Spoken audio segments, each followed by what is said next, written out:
All right, it's recording. Okay, hi everybody. We are doing our presentation on symbolic interactionism theory with an emphasis on dynamics of family communication. I'm Chantel Kaiser. I am Pierre Reyes. Okay, so some of our concepts of this theory are here on the screen. You've got symbols, identity, rituals, social norms, interactions, roles and gestures, as well as many others. We're going to show you a clip that really helps demonstrate this theory, helps you understand how people can interpret things, the same thing, completely different ways.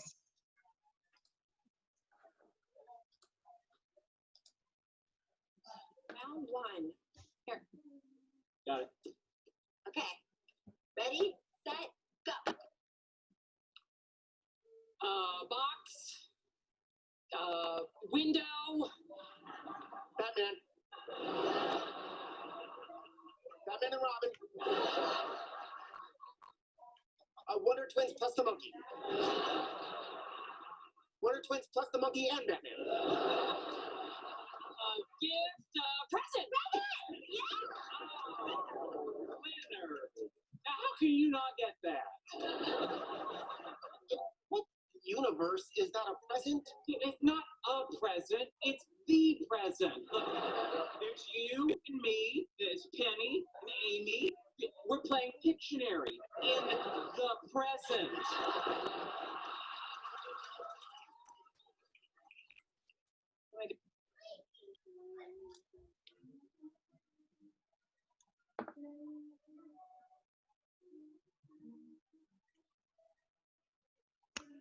So some of the assumptions of the theory are that things have different meanings for different people and will react to those things according to what that meaning that we hold for those things. So you see in the clip how Penny and Sheldon see the word present and it means completely different things for them because they have these different meanings for that word.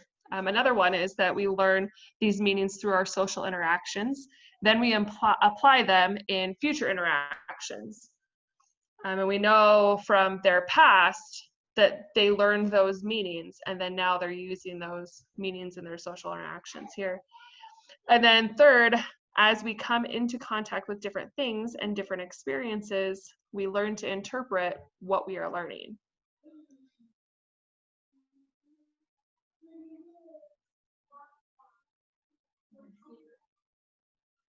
So here is a really funny picture of how two different people can see something in two completely different ways. As you see, he sees 4 on one side and he only sees 3 on the other side.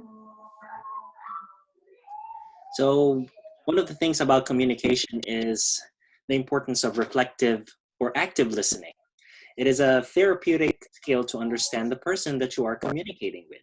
So there are certain steps that you should follow in regards to being an effective reflective listener. So the first one is attending skills. And the attending skills has an acronym that goes with it, and it's called SOLAR. It means that you have to sit squarely, you have to have an open posture, leaning forward, eye contact, and just relax. The attending skills are important because it makes the other person that you're talking to aware that you're listening to them. The other one is reflecting content and feelings. It's basically reflecting is more of like repeating what they're saying, but in your own words, so that the person that you're talking to or communicating with knows that you're understanding what they're feeling and what they're trying to tell you. Another one is using empathy. So you kind of like the word empathy, you got to put yourself in their own shoes.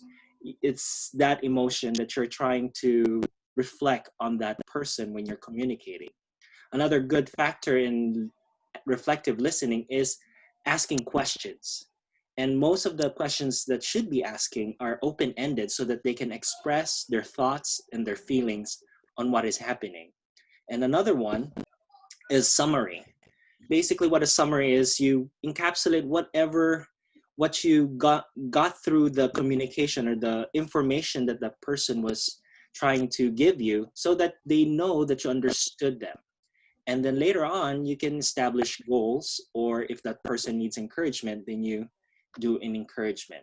So the next is a clip from Big Bang Theory, and we have Sheldon and Amy talking. So you'll see the do's and don'ts of reflective listening. First, there was PlayStation, aka PS1. Then there's PS2, PS3, and now PS4. And that makes sense. You'd think after Xbox, there'd be Xbox 2. But no. Next came Xbox 360. And now, after 360, comes Xbox One. Why one? Maybe that's how many seconds of thought they put into naming it. Can you get the butter, please? Yeah, however, with the Xbox One, I can control my entire entertainment system using voice commands. Up until now, I've had to use Leonard. Then get the other one. Pass the butter.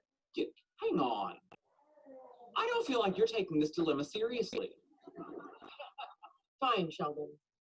You have my undivided attention. Okay, now, the PS4 is more angular and sleek looking. No way!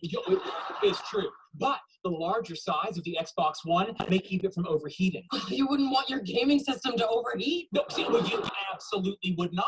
And then furthermore, the Xbox One now comes with a Kinect included. Included? Yes. Not sold separately. Although the PS4 uses cool new GDDR5 RAM, while the Xbox One is still using the conventional DDR3 memory. Why would they still be using DDR3? Are they nuts? See, that's what I thought. But then they go and throw in an ES RAM buffer. Who is it? Who's they? The Xbox. You're kidding! No, I am not. And this ES RAM buffer should totally bridge the 100 gigabit per second bandwidth gap between the two RAM types. This is a nightmare. How will you ever make a decision? See, I don't know. What should I do? Please pass the butter!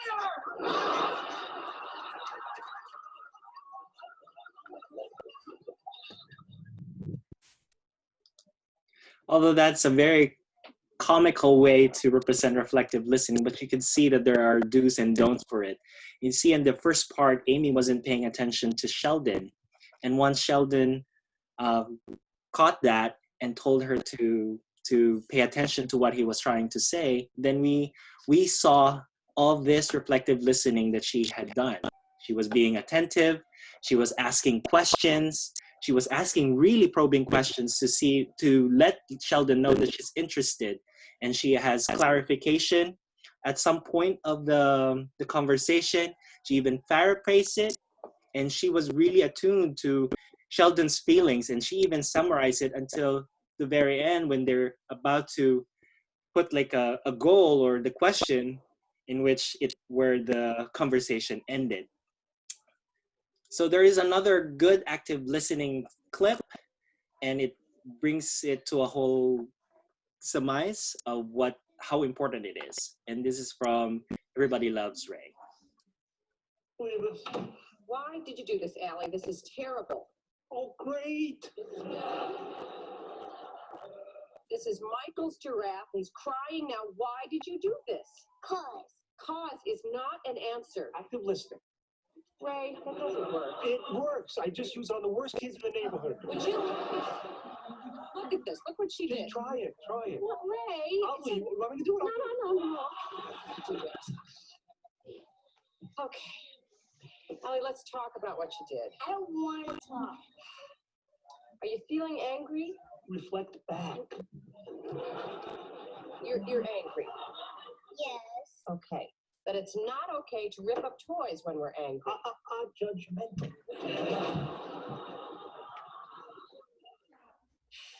You are angry because Because it used to be your toy. oh, Yes.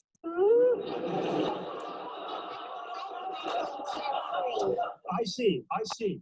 You think that Mommy and Daddy pay too much attention to Michael and Jeffrey. Ray, okay, I was handling this. They get everything. Right. And you're upset because we gave them your old giraffe. I still liked it. But you weren't playing with it. But that doesn't matter, though, because it was still yours. And you're mad because we gave it to Michael without asking you, right? Right. Well, Mommy and Daddy made a mistake. And everybody makes mistakes, right, Mommy? Yes, yes, yes. You feel better now, Allie? Yes, can I have a giraffe? Oh, it's broken, honey. I know, I want to try to fix it for Michael.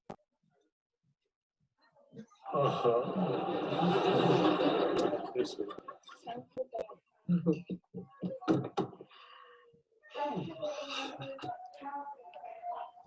So just remember that communication, practice makes perfect. People and learning reflective listening takes years or even lots of experiences to be able to do it properly.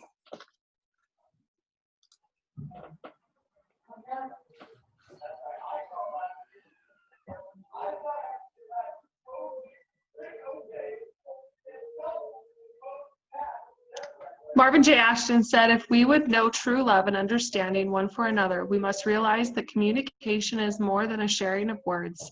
It is the wise sharing of emotions, feelings, and concerns. It is the sharing of oneself totally. Thank you guys for watching our presentation.